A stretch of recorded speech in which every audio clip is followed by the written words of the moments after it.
Tell us, how does it feel to sort of take a bit of a break after a really tough period in your career and coming off a win? We don't take breaks.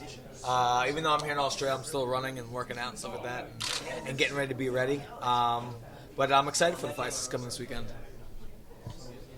Now, obviously, big win over Kawajiri, a couple of losses between that. We're talking to Pat Cummins on the program, and he mentioned you had a broken leg at one point, or a leg injury that was pretty severe that people didn't really quite know about. People know that you went through a couple of losses, but how hard was it to come back from an injury like that? For the first time in my life, actually, after the Jeremy Stevens fight, a week had gone by. I'm like, man, my leg is still hurting me. I went and got checked out, and turned out I had I tore my MCL a little bit, and I actually had a hairline fracture in my tibia. I was like, well, that makes sense, And so we rehabbed it and we worked on it, and then got back on track. Talk about that win over Kawajiri. I mean, mentally, how important was that for you? Because you'd had that great win streak, and then a couple of back-to-back losses were setbacks. How important was that win for you? Yeah, it was almost like I was starting to almost slightly second-guess myself in my ability to be in the UFC. Like, maybe I just fought a bunch of nobodies. I mean, they're all tough guys, the guys I fought in my win streak, but it seemed like as soon as I started facing some well-known guys, I was losing. So it was like, do I belong here, And so beating Kawajiri, an MMA legend who's been around forever, was it. All right, I do belong here. I do have what it takes. I saw right after you were intending on getting back in the gym and trying to rebook something quickly. We haven't heard any news, and you're hanging out here in Australia. So what is the update? You nailed it. I mean, I don't have anything lined up right now, but I think because all the cards are starting to fill up pretty quickly now. So ideally, I think sometime this summer would be good. Sorry, I was going to say, is there anything you can point to? I mean, you talked about the back-to-back losses. You talked about the win over Kawajiri. Is there something that clicked? Other than, the injuries and heal up, was there something that clicked that now you think you can start on another one of those big runs? I've watched a few programs. I watched, Creed the other day on the flight here, I was like, and he was, kind of, talking some smack while he was, in the ring fighting. I was like, yeah, hype me up a little bit,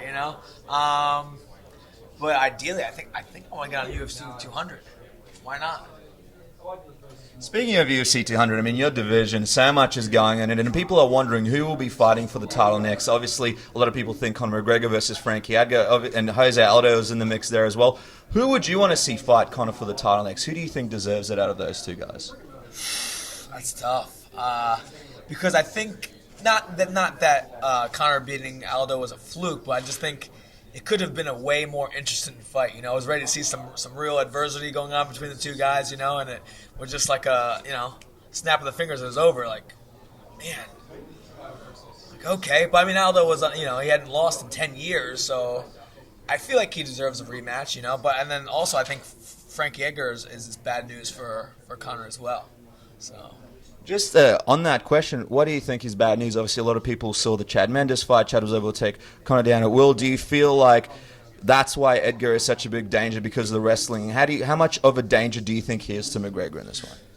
Well, towards the last few fights or last 5 fights even for Chad Mendes, he had really developed knockout power, and I think he really started feeling very comfortable with it. Also, he took the fight on short notice.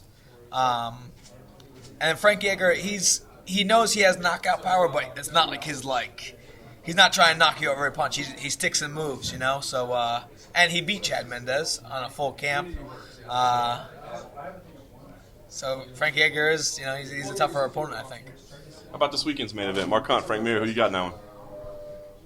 If it goes to the ground, Frank Mir. But if it stays standing, it could be either or. They both have knockout power. So with two of the 3 aspects of MMA, the major aspects going to Mir, I think he wins. We're asking people about the next main event, which is in a couple weeks. Heavyweights as well. It's Ben Rothwell, Júnior Dos Santos. Who do you like in that one? I gotta go Júnior on that one. Although again, Rothwell has some serious knockout power. I think part of me just thinks that Dos Anjos just looks more the part. He's a little bit better shape and better condition looking athlete with bad intentions in his hands, So tough one. Yeah, I'm going to go with Dos Anjos on that one. We were talking Santos, about Dos Santos. We were talking about UFC 196. Miesha Tate's a guest fighter here with you as well. A lot of people wondering what's next for her. Some people say they want to see a Holly Holm rematch. Some people want to see the trilogy with Ronda Rousey. As a fan, which one do you want to see next? As a fan right now, like I saw like this meme on Facebook or on the internet, like the rock paper scissors shoot thing, you know. So, you know, if she fights Ronda, win or lose, you know, it would be a very cool fight. Let's say she were to lose, then there's this. It would really hype up the fight between Ronda and Holly to like another exponent, even, you know. But I like Miesha Tate a lot, and I just want her to hang on to the title as long as possible. And I heard you breaking news that you can eat the skin of a kiwi. I had no idea. I saw that on your Twitter feed. That can't be possible. I just, everybody peels the kiwi. I watched one of my buddies eat a kiwi just normal. I was like, makes sense. And it gives it like a nice texture. It's like biting into a nice apple with a crisp. That's what the skin of a kiwi does to a kiwi. It gives like a nice little like crunch as you bite in, and it's less work. You know, for example, like I don't eat hard-boiled eggs a lot because I have to peel it, or like shrimp. It's like a lot of work for or a kiwi. Just screw it, just bite right in. It tastes the same to me. Are you telling us you're eating eggs without peeling them? You're just eating with the skin as well? No, I don't do that. I'm saying it's like a lot of work. Like sometimes, like I don't even want to eat the egg because I gotta like, peel it and all that stuff. Like I'll just go eat oatmeal. Well, seeing as you're in Australia, you don't like to peel things or really spend too much time preparing stuff. Vegemite seems like it might be right up your alley. Would you be willing to try it? It's a big, big challenge for a lot of US fighters. So my manager, actually, Ryan Parsons, he spent some time living here in Australia, and he actually met his wife and everything like that in Australia. So I would go back to like California where they live, you know, and I'm visiting them.